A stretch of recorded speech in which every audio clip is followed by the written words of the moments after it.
Let's take you back to KwaZulu-Natal, where last week's heavy rains and floods damaged some crucial water infrastructure, rendering some roads inaccessible to water tankers seeking to reach cut-off communities. This has now forced some community members to collect water from exposed pipes, raising fears of a spread of water-borne diseases. Chairperson of the South African Medical Association, Dr. Mvuyisi Mzukwa, says the diseases that affect the gastrointestinal tract could be the most common. He joins us live to elaborate on the association's concerns. A very good afternoon to you, Doctor. You've expressed a lot of concern, especially as thousands of KwaZulu-Natal residents face this crucial shortage of clean water and adequate sanitation. Let's talk about some of your concerns.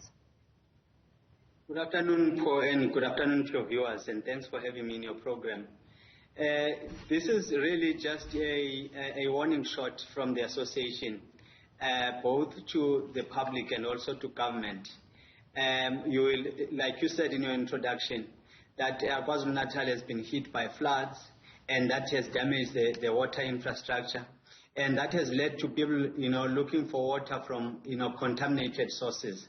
And that is going to cause problems, because we know that it could lead to diseases like typhoid, like cholera, E. coli, and all these other conditions. So very important that we have that in mind, and we also know that if that happens, it could lead to medical complications like severe dehydration, renal failure, kidney failure, and also leading to overburdening of our healthcare institutions. You make mention of the overburdening of healthcare institutions. We also know that the very same healthcare institutions within KwaZulu-Natal, district hospitals and dozens of health clinics also face a water shortage problem. They are dealing with the very same challenge where reservoirs are now running dry, and access to some of the hospitals is also impossible considering the massive infrastructural damage. What options does that then leave the residents of KwaZulu-Natal? Well, it is very concerning, Paul, because we know that government must come up with a plan. Because if you do not have water, access to water, especially in the healthcare institutions, you know that water is very crucial in those areas. Simply because you need, obviously, hygiene. This is a hospital. There are hospital-acquired infections.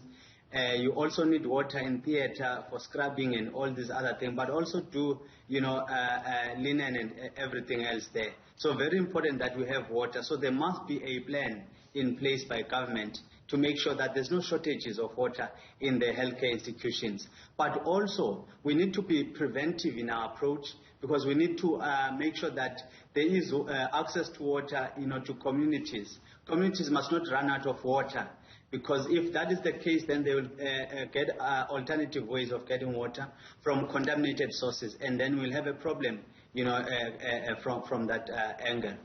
Communities have run out of water, Dr. Mzukwa, and they are left with no choice but to get water from untreated sources and exposed pipes. With that being the reality on the ground, because as Premier Sihle Zikalala was speaking to the media and briefing the nation a short while ago, he spoke about 40 to 60% improvement in the water supply in parts of KwaZulu-Natal, which still speaks to a big percentage without water. What then? What should the people who are forced to have this water that's untreated do? How can they treat it so that they can use it without facing the risk of severe diseases? Very important that they boil that water, making sure that before they drink water, they boil water to kill the germs, and also, that's the last option, of going out, to those contaminated sources, because that is shared by animals and all these things out there.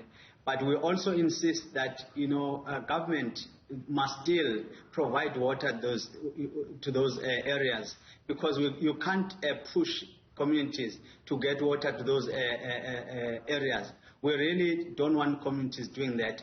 But if in case they cannot get water from the municipality and they then go to these sources, they need to boil that water, cool it down and drink it. Very well. Let's leave it there for now. Thanks for weighing into the conversation. Chairperson of the South African Medical Association, Dr. Mvuyisi Mzukwa, speaking about the outrage, of course, and the warning against waterborne diseases should people in KwaZulu-Natal affected by the deadly floods be drinking water from exposed pipes and untreated sources.